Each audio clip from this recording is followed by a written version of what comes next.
Hi everyone, welcome to day 8.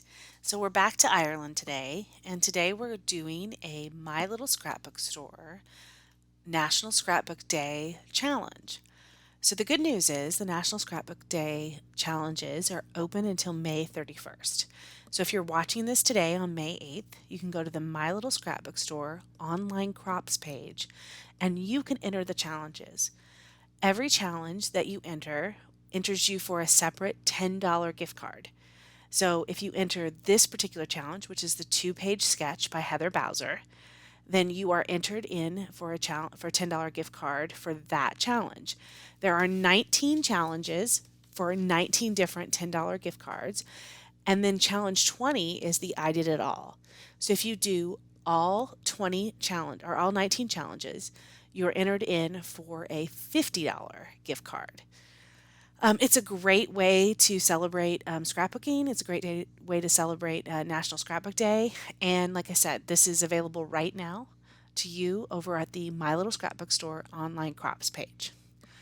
So, what I'm doing right now is utilizing some of my Rome Allie Edwards Story Kit cards. And I visited a bunch of castles when we went to Ireland.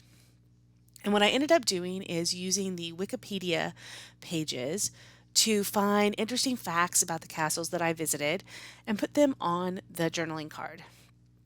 The problem was I didn't remember everything about the different castles. It's been 7 years, and my memory is pretty good.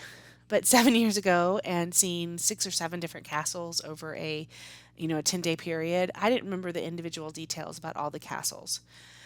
So this particular castle was Trim Castle, and this castle was the castle featured in Braveheart, the movie, and it had been built over hundreds of years. It was built in 3 phases. There's a lot of really cool things about this castle, and I didn't remember any of it. So I went to Wikipedia, I printed out the Wikipedia pages, and I pulled things from the Wikipedia pages and I put them on that journaling card. That is what helped me kind of just journal this moment. There's a lot of questions about how do you journal when you're doing a pages from so many years ago. And honestly, this is some of it. Some of it's fact based. Some of it's just writing the facts. I remember the feelings. I remember Blarney Castle because I remember falling, and I remember just that. I remember the horse races because I remember just the fun and the excitement of being there. I remember some of our Ireland trip because of feelings, but a lot of the facts I don't remember. So it's interesting to me that we have the internet available to us, and yet sometimes we're hesitant to use it. Well, just go ahead and go to Wikipedia and print out, the Wikipedia pages and use those for your journaling. So this particular two-page sketch was, and I'm not going to put it here because I want you, if you want to use the sketch, I really want you to go to My Little Scrapbook Store. But it was about having some white space in the middle and then 2 different colors on either side of the page and then a nice block in the middle. So that's what I did.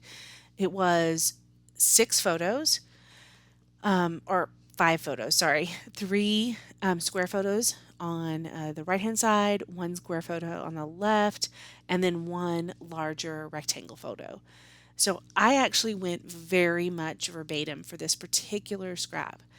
I don't normally do that, but for this one, I happen to have just the right pictures. So I am pulling out my pictures and I'm picking the ones that I think will look the best, kind of cut up into those particular shapes. So I have 3 on the right that I'm going to cut into 3x5 by 3x5. And one of the things that was very interesting for me for this particular layout is it didn't call for you to mat your photos. And that's really hard for me, but this made me step outside my comfort zone and not mat the photos. What I like about the challenges and the sketches is if you really follow them, you'll do some things that maybe you're not as comfortable with. And I think that's fun. I think that's part of the fun of scrapbooking is finding the things that you don't normally do and doing them as part of a challenge or a crop. So for this one, I am cutting all these photos down into the right sizes. And as I'm building this page, I'm looking at it now thinking it's just perfect. One of the problems I did have was so much white space, and I ended up just kind of getting over it. I'm not used to so much white space on a page, just blank white canvas, and it really works well with this particular layout. I did mix a whole bunch of different patterns. It is a whole bunch of different collections. There's not one thing from a bunch of collections. The journaling cards are Ali Edwards. There's some photo play. There's some Echo Park.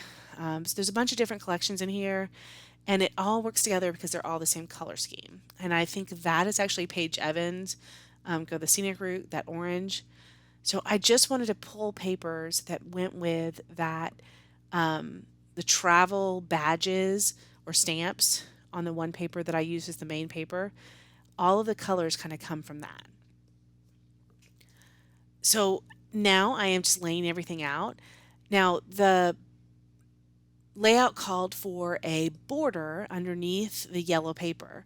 So what I'm going to do is go ahead and use a border punch and make a border out of the green paper that I used on the left-hand side over there.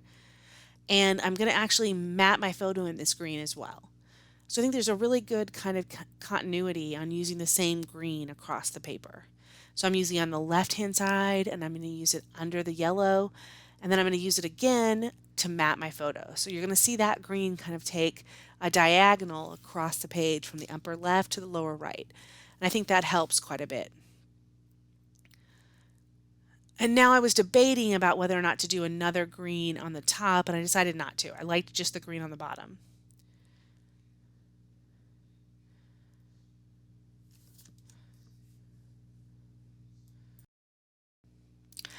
So now I've laid a bunch of the stuff out. I have the green border on the bottom. I have everything kind of starting to get cut out. I'm looking at the sketch again. And so now I have laid everything out, and I'm really enjoying it. So the one thing I did do is I added a ribbon underneath the three photos, the smaller photos. So they had a little banner underneath or they had a little kind of a border strip. I'm just using ribbon that matches the color scheme. I think that works out perfectly. Um, I really, really like just kind of the different things I've been able to add to this layout to kind of capture the essence of the sketch. So here I'm kind of channeling Chamel. So those of you that have taken Chamel's classes, she talks about not trapping any space, not trapping any of your page. And so I'm really trying to lay this card so I don't trap anything, so I don't have any trapped space. And I will not do a good job of explaining that, but she does a great job of explaining it. So if you take some of her classes, you'll see what I'm talking about. But I wanted to lay that card down so I didn't have any trapped space. So this is the base of my page. So now I'm taking some of the green florals and I'm going to use those across the page just to add a little bit of embellishment. I don't embellish this page a lot. I don't feel like it needs a lot, but I did want to just add a little bit to each of those sections. And in the sketch, it actually had some florals there too. So I'm adding the florals, just a green paper flower that I had in my collection with a brown brad. And I just think it adds just the right amount. So we'll add some glue dots on the back of those. And I think with that, we will be done. So I really hope you've enjoyed this page. If you enjoy this sketch, please go and check out the My Little Scrapbook Store online crop group and the National Scrapbook Day crop. There are, like I said, 19 challenges. If you do them all, you can be entered for a $50 gift card. It's a great group, and I've really enjoyed being a part of it. Oh, one more thing. I am going to add a little banner or a little border up here. And at first I think I have this chipboard border. That will work, and I know it's not long enough.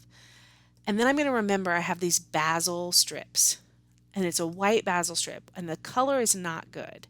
So I'm going to grab my bundled sage, and I'm going to go ahead and color this with the bundled sage and put it on there.